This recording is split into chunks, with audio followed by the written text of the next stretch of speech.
حضرت آدم علیہ السلام سب سے پہلے انسان اور سب سے پہلے نبی ہیں۔ اللہ تعالیٰ نے آدم علیہ السلام کو تخلیق کرنے سے پہلے فرشتوں سے کہا کہ میں زمین پر اپنا ایک خلیفہ یعنی نائب بنانے والا ہوں۔ پھر اللہ نے حضرت آدم کو تخلیق کیا اور ان کو بہت سی چیزوں کے نام سکھائے۔ پھر اللہ تعالیٰ نے فرشتوں کو حکم دیا کہ وہ حضرت آدم علیہ السلام کے آگے سجدہ کریں۔ اللہ تعالیٰ کا حکم مانتے ہوئے سب فرشتے جھک گئے مگر شیطان نے انکار کر دیا۔ اللہ تعالیٰ نے اس سے پوچھا کہ تو نے آدم کو سجدہ کیوں نہ کیا؟ شیطان نے کہا کہ میں آدم سے بہتر ہوں، مجھے تو آپ نے آگ سے پیدا کیا اور آدم کو مٹی سے۔ شیطان نے غرور کیا اور حضرت آدم کو سجدہ کرنے سے انکار کر کر اللہ کی ناراضگی لے لی۔ شیطان نے اللہ سے مہلت مانگی کہ مجھے قیامت کے دن تک کی مہلت دے دیں، میں انسان کی پوری نسل کو سیدھے راستے سے بھٹکا دوں گا، تھوڑے ہی لوگ مجھ سے بچ سکیں گے۔ اللہ تعالیٰ نے شیطان کو مہلت دے دی اور فرمایا جو بھی تیری بات مانے گا میں تجھے اور اس کو جہنم میں ڈال دوں گا۔ اللہ تعالیٰ نے حضرت آدم علیہ السلام کے ساتھ حضرت حوا کو بھی تخلیق فرمایا، ان دونوں کو جنت میں بھیج دیا اور کہا کہ تم جو چاہو کھاؤ پیو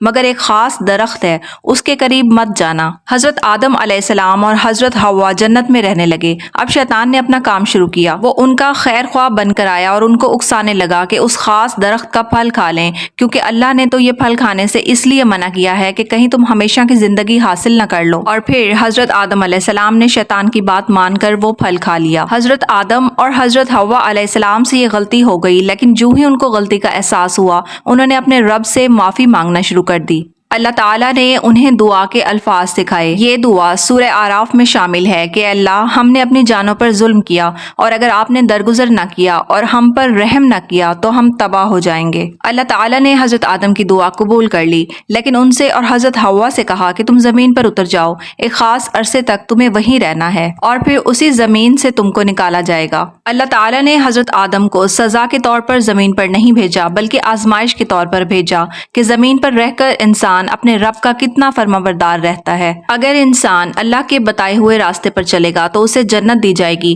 اور اگر وہ نافرمانی کے اور شیطان کے راستے پر چلے گا تو جہنم میں ڈالا جائے گا۔ اللہ تعالیٰ نے حضرت آدم علیہ السلام کو نبوت عطا فرمائی۔ اس سے صاف پتہ چلتا ہے کہ اللہ نے انسان کو زمین پر اپنا نائب بنا کر بھیجا ہے۔ اس کے بعد بھی اللہ تعالیٰ نے بہت سے انسانوں کو نبوت عطا فرمائی اور اللہ کے ان نبیوں نے اللہ کا پیغام انسانوں تک پہنچایا۔ اللہ تعالیٰ ہم سب کو شیطان سے محفوظ رکھے۔